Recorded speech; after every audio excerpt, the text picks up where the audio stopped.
중학교 때까지는 암기가 큰 힘을 발휘했을 것입니다. 그래서 수학도 외웁니다. 자기는 외우는지 모르고 엄마 박수치고 선생님 영재라 그러니까 미친듯이 외웁니다. 고등학교 딱 가보세요. 외울 문제가 너무 많아서 외워지지도 않고요. 외운다고 그대로 나오지도 않아요. 이해를 하셔야 됩니다. 개념이 많이 달라져서 그럼 수학 개념이 도대체 뭐냐.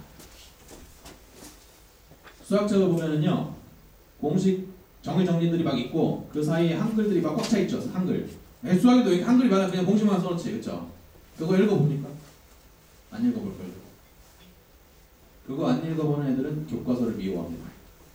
교과서는 그거를 널찍널찍하게 써놨거든요. 아이 보기 싫어. 공식이나 빨리 외워야지. 그렇게 공부하는 게 암기식을 공부하시는 거예요. 거기 써있는 수학적인 사고의 흐름, 약속들에 대한 개념 파악을 하면서 정의 공식에 대해서 유도되는 과정까지 정확하게 숙지를 하고 문제를 푸셔야 이해식으로 공부하는 겁니다. 그리고 그게 충분히 숙지돼서 엄마가 물어봐도 책 덮고 말할 수 있어야 정확하게 이해되는 거예요. 집에 가서 꼭 질문하십시오. 나머지 정리가 뭐냐? 엄마, 나머지를 막 정리하는 거예요. 장사해야 돼, 장사. 네, 아주 fun성이 좋습니다. 그 다음에 교재간의 밸런스 중요합니다. 기본서와 문제집을 구분할 수 있어야 됩니다. 중학교는 거의 문제집과 자습서 위주로 공부하셨죠? 기본서, 설명이 충분히 되어 있는 책과 문제집, 문제가 꽉 차 있는 책을 잘 구분하셔야 되고 보는 방법이 달라요. 기본서는 충분한 시간을 들여서 꼼꼼히 반복해서 정성을 들여서 보는 책이고 문제집은 진짜 실전처럼 시험 보듯이 시간 정해가지고 막 풀어보고 틀리는 거 찾아가지고 또 풀고 이거 거꾸로 하는 친구들이 있습니다. 기본서를 대충 보고 문제집을 꼼꼼히 시간 들여가지고 하나씩 푸는 애들 있죠. 거꾸로 하는 거예요. 알겠죠? 기본서를 충분히 보셔야 돼요. 수학에서 기본서는 정석, 숨막고 나오는 교과서, 수학의 바이블 등의 책이 있습니다. 어거 선생님 너무 빨리 말씀하시는 거 아니에요? 뒤에서 또 설명드릴 겁니다. 센수학, 개념원리, 개념 플러스 유형, RPN 다 문제집이에요. 특히 개념원리 조심하셔야 되겠습니다. 개념원리를 제목만 보고 개념이 가득한 게 아닐까? 개념원리에는 개념이 없어요. 왜 개념원리가 진 겁니다. 붕어빵이 개념 없는 건 똑같아요. 절대로 그건 안 돼. 문제집입니다. 문제. 아주 좋은 문제집이에요. 헷갈리시면 안 됩니다. 정석, 숨막고 나오는 바이블, 교과서 등이 기본입니다. 교재간의 밸런스 중요합니다. 특히 사회나 과학 같은 경우 탐구 영역도 요약서 공부하지 마십시오. 1학년 때 설명 많이 되어 있는 책으로 읽어가면서 공부하셔야 돼요. 과목간의 밸런스 국영수사과 중학교 때는 고루 균형 발전시키는 게 원칙이었을 겁니다. 그렇죠? 그래야 평균 점수가 올라가요. 고등학교 때 그렇게 해보세요. 지형문이 열려. 수학에다 몰빵하셔야 됩니다. 제가 이유를 설명드릴게요. 작년 수능 결과인데요. 언어 영역 1등급 만점자 남자가 많을까요? 여자가 많을까요? 남자가 많습니다. 여자가 많을 것 같죠? 2에서 5등급은 여자가 많습니다. 남자가 많아요. 1등급 만점자. 요리는 엄마가 아시죠? 요리사는 에드워드 보안 아시겠습니까? 두 번째 영어 남자가 많을까요? 여자가 많을까요? 1등급 만점자. 비슷해요. 차이가 없어요. 영어는 편차가 나지 않아요. 올해도 수능 만점자, 표준 점수 만점자를 보면 수학은 500명, 영어는 17,000명. 영어는 크게 힘을 발휘하지 못해요. 중학교까지만 가르치신 어머니는요, 영어 잘하는 애도 나름대로 인정받았죠. 고등학교 한번 가보세요. 수학 못하면 안 돼요. 수학은 남자가 많을까요? 여자가 많을까요? 1등급 만점자. 이걸 들으면 엄마가 아니에요. 남자가 많아요. 네, 93대 7이에요. 게임도 안 돼요. 남녀 간 격차도 크고 학생 간 격차도 커요. 수학이 대학을 결정해요. 알겠죠? 그래서 과목 간의 밸런스.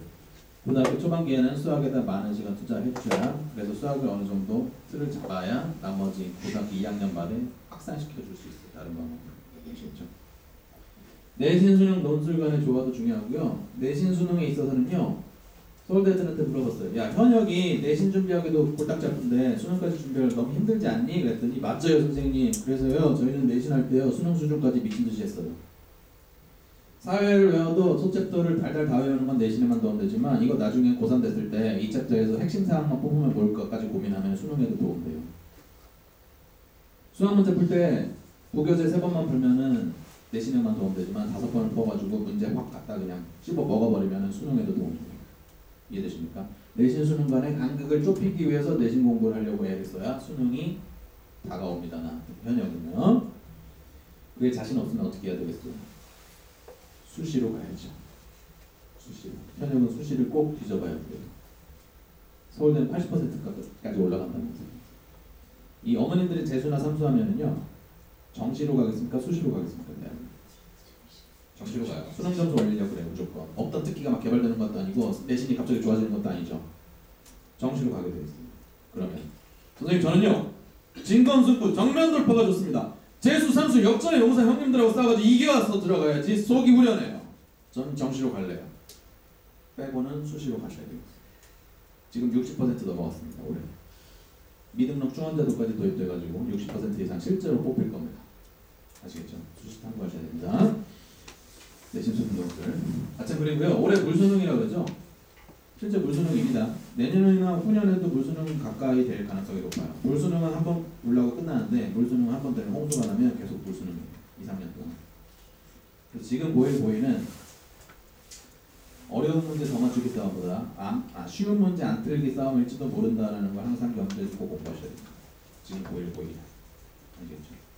물수능이면 논술이 중요하다면서요. 논술은 편차가 나지 않아. 왜? 다들 뻔한 글을 써요. 아주 잘 쓰는 애가 한 명 있지. 걔는 논술 때문에 가지. 그냥 대부분은 비슷한 글을 써요. 내신 잘 따십시오. 물수능 시대는 내신입니다. 자, 이제 어머님들이 좋아하시는 책 추천의 시간이 돌아왔습니다. 네, 다 모여드리면 나중에 사진도 찍더군요. 네, 자, 첫 번째 수학 기본서 정석 숨마 콤라우드 수학의 바이블. 상위권은 정석. 우리는 최상위권이야 숨마 콤라우드. 우리는 중상위권이야 수학의 바이블. 우리는 중위권이라 교과서. 교과서는 종류가 많아서 사진이 없어요. 아시겠죠? 선생님 우리는 영재인데요. 실력 수학의 정석이 있습니다. 알겠죠? 두 번째, 문제집. RBM 쌤 개념 원리. 대형 서점에 가시면 얘네 셋이서 바닥을 다 깔아놨습니다. RBM 쌤 개념 원리. 저라면 저희 아들한테 너는 정석을 보거라, 쌤을 풀거라 이렇게 얘기할 것 같습니다. 영어 독해집은 쭉쭉 읽어라. 리딩 좋다. 빠바 세 가지가 있습니다. 서진아 너는 빠바를 보거라 이렇게 얘기하겠습니다. 영어 문법서는 세 종류가 있는데 이 중에 하나만 하는 게 아니라 얘는 조금 얘기가 다릅니다. 이건 기본적으로 하셔야 되고 여기까지 하시는 게 가장 좋고 여기까지 되면 아주 좋은 겁니다. 아시겠죠? 이건 기본서고요. 이거는 문장 분석형의 실용적인 문법 공부 기본서고 이거는 외국계 문법서로서 예문이 아름다운 책입니다. 그래서 그래머준이라는 능률 출판사의 책으로 공부를 하시고요. 천인문을 통해서 그거 활용해 보시는 연습을 하셔서 익히시고 그래머인 유저라는 책을 보면서 거기 있는 아름다운 예문을 암기하신다면 이보다 더 좋은 공부법은 없습니다. 여기까지는 못하더라도 여기까지는 꼭 하셔야 돼요. 알겠죠? 뭐 강좌들도 있습니다. 온라인 강좌들도 이런 책에 대한. 그 다음에 워드마스터. 수능 출제 기출 단어 위주로 정리되다 아주 좋습니다. 두 번째, 능률 복화. 중고생이라면 한 번쯤 책장에 꽂아놓는 게 예의입니다. 이게 없으면 예의가 없는 학생입니다. 세 번째, 100% 실전 대비 MP3 고교 영어 듣기 24회 모의고사 1학년이라는 책이 있습니다. 예스 24나 대형 서점에 가시면 얘가 다 깔아놨어요. 이거 하시면 되겠습니다. 듣기는 요거, 단어는 요거. 근데 제가 최근에 대형 서점에 갔다가 깜짝 놀랐어요. 아니 이렇게 실용적인 책을 쓰다니. 능률 복화를 저는 굉장히 좋아했는데 어원 분석 형태라서 그걸 한 단계 더 넘어가는 놀라운 책이 나왔습니다. 이름하여 단어 쪽내기. 자책 이름도 참 경박스럽죠. 단어 쪽내기 이런 책이 있습니다. 이거 말씀드리면 항상 나오는 질문이 있습니다. 선생님 출판사가 어딘가요? 제가 지금 사진으로 찍어놓은 거라서 보고 말씀드릴게요. 출판사는 유명하지는 않은 것 같아요. 잠깐만요. 지공신공이라는 출판사에서 나왔습니다. 지공신공. 근데 이게 뭐냐면요, 이런 겁니다. 예를 들면은 브릿지라는 단어가 있어요. 브릿지. 그러면은 이걸 어하고 브릿지라고 두 개로 나눠서 브릿지는 다리죠. 설명 어떻게 써놨냐면 다리가 놓인 상태, 즉 교량을 놓아 거리가 단축되는 것을 의미. 다리를 놓으면 애둘러 가지 않고 거리를 단축시켜서 바로 간다는 뜻에서 온 말.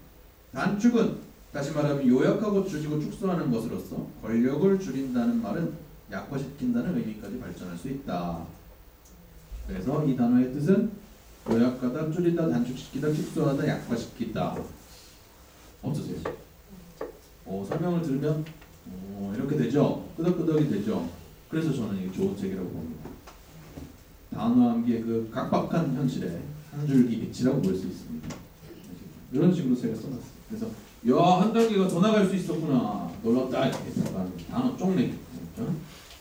또 이거 어디서 강의했더니 우리 학교 또 서점에 가셨어요, 그 아줌마가. 선생님, 여기 저기 없더라고요. 왜? 다 들어갔대요. 새로 개정돼서 나온다고.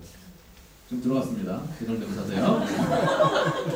그 다음에 언어 대비. 비문학이 중요하다고 했죠? 제일 기본적으로는 교과서에 있는 논설문 설명문부터 하시라고 그랬어요. 그거 다 하고 시간이 남으면 우리 애가 수학 7시간, 영어 4시간 공부하는데 시간이 너무 남아. 그러면 OD 비문학 이런 기본 교재 가지고 공부하셔도 좋습니다. 또 어휘력 강화라고 숨마쿰라우드에서 어휘에 관한 책이 있습니다. 그 책으로 어휘 공부를 좀 하는 게 좋은 아이들도 많습니다. 영어는 잘하는데 국어가 안 돼서 어휘력 강화 숨마쿰라우드에 추천을 드립니다. 뭐 어휘력 다지기라는 책도 있긴 합니다. 그래서 저희 아들이 14년 후에 공부를 한다면 저는 정석을 보거나 쌤을 풀거나 과거를 통해서 영어 문제를 풀고 문법은 다 공부를 하도록 하고 단어 쪽내기가 가장 좋다. 듣기는 원래 잘하지 서진아? 그 다음에 하지 말고 그냥 일단 교과서부터 분석하거라. 그러고 나서 시간이 있거든. 이 중에서 책을 선택하거라. 이렇게 얘기하겠습니다. 이건 저희 아들한테나 맞는 얘기죠. 모든 애들한테 맞는 게 아니죠. 그래서 저희 에듀크래프트는 이런 라인업을 분석하고 학생이 들어왔을 때 걔한테 맞고 조금 더 당장 필요한 책들을 우선 선별해서 그 책을 계획을 짜고 공부하도록 관리합니다. 또 듣다 보니 내가 지금 이게 뭘 듣고 있는 건지 잘 모르겠죠. 저희 에듀크래프트의 코칭 트레이닝 튜토링 중에 바로 코칭에서 하는 작업들을 설명드리고 있습니다. 야, 그놈의 코칭 하기도 많이 하네. 그렇죠? 그래서 그렇게 선정된 교재 같은 것들이 나오면요. 자, 11월부터 내년 3월까지 국영수에 대해서 어떤 교재를 어떤 테마들을 어떻게 공부할 건지 이런 포트폴리오를 하게 됩니다. 여기 제시되어 있는 것은 전체 종합 포트폴리오고요. 학생마다 이 중에서 필요한 것들을 우선순위 높은 걸 선별해서 자기 포트폴리오를 짜게 됩니다. 아시겠죠? 그다음에 그렇게 포트폴리오를 짜면 아까 보여드린 셀프리더라는 플래너에다가 그날의 계획을 여기서 잘라서 듣는 거예요. 그래 고민 없이 빨리빨리 계획 짜고 공부할 수 있죠. 알겠죠? 여기까지 코칭입니다. 두 번째 트레이닝. 코칭을 통해서 많은 것들을 익혔습니다. 근데 집에 가면은 다 증발하죠. 그러지 말라고 저희는 직접 에듀크래프트에서 몸 만들기까지 시켜줍니다. 앉아서 공부하고 여기서 배운 방법, 전략들을 자기 걸로 체화하라고. 그게 트레이닝이 되겠습니다. 알겠죠? 트레이닝에서는요, 공부만 하고 그냥 시험 가는 게 아니고 그날 공부한 거에 대해서 반드시 체크를 받습니다. 왜? 자기 평가 능력을 기르기 위해서. 아시겠죠? 설명하는 과정에서, 다시 풀어보는 과정에서 내가 제대로 했는지 못했는지를 알으라고 물어보는 겁니다. 이런 것들을 채워나간다라든지 오답노트를 만든다라든지 트레이닝에서 실제로 자기가 몸으로 하는 거. 아시겠죠? 비디오를 좀 보고 진행하겠습니다.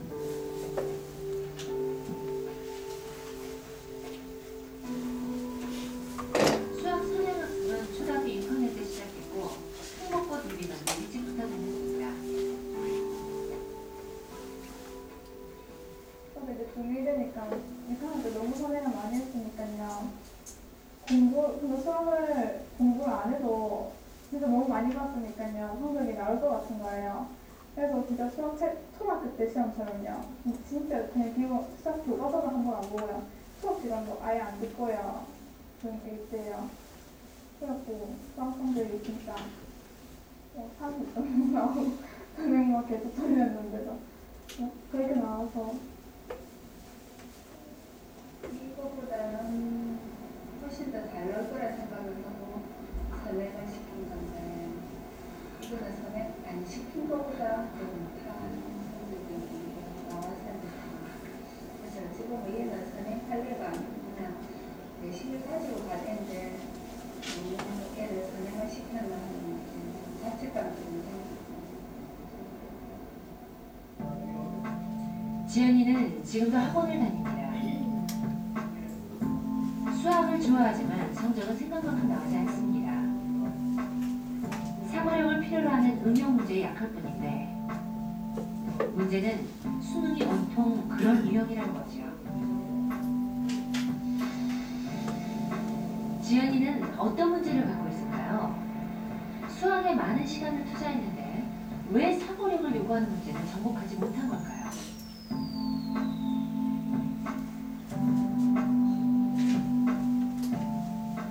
세상에 두 가지 종류의 지식이 있다는 거죠.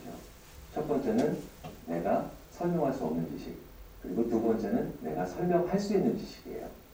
그런데 첫 번째는 지식이 아닙니다. 내가 알고 있다는 느낌만 가지고 있는 거죠. 기억력, 연산 능력, 이해력 같은 인지 능력보다 더 중요한 것은 내가 얼만큼 알고 있는지를 인식하는 또 다른 능력, 흔히 메타인지, 상위인지라고 부르는 인지 능력입니다. 자신의 실제 능력과 혹은 자신이 실제 아는 양과 그 다음에 그 양에 대한 자기 느낌 혹은 판단이 이 사이에 존재하는 괴리, 이 격차를 자주자주 경험해보지 않으면 이 메타인지 능력은 길러지지 않을 겁니다. 이걸 다시 사교육 현장에 한번 적용을 시켜보면 사교육 현장에서는 내가 얼마만큼 모르는지 혹은 내가 알고 있다는 느낌과 실제로 내가 알고 있는 것 사이의 괴리를 우리가 모니터링해보거나 체크해볼 기회가 거의 주어지지 않기 때문에 학생들은 계속 내가 알고 있다는 느낌 이것만 가지고 계속 악순환의 고리에 들어가게 되는 거죠. 사교육의 베스트셀러인 선행학습과 학생들의 상위 인지 능력은 어떤 관련이 있을까요?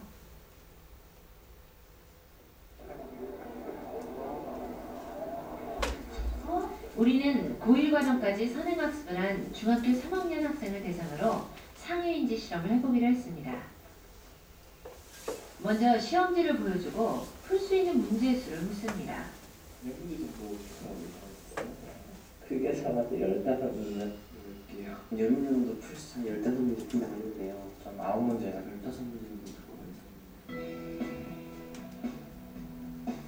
그리고 고1까지 선행학습을 한 학생들이 풀 수 있는 수준의 수학 문제 20문항을 내줍니다.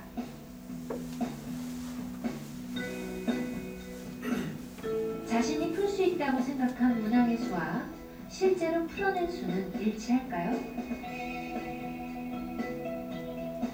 일치하지 않는다면 그것은 무엇을 의미할까요?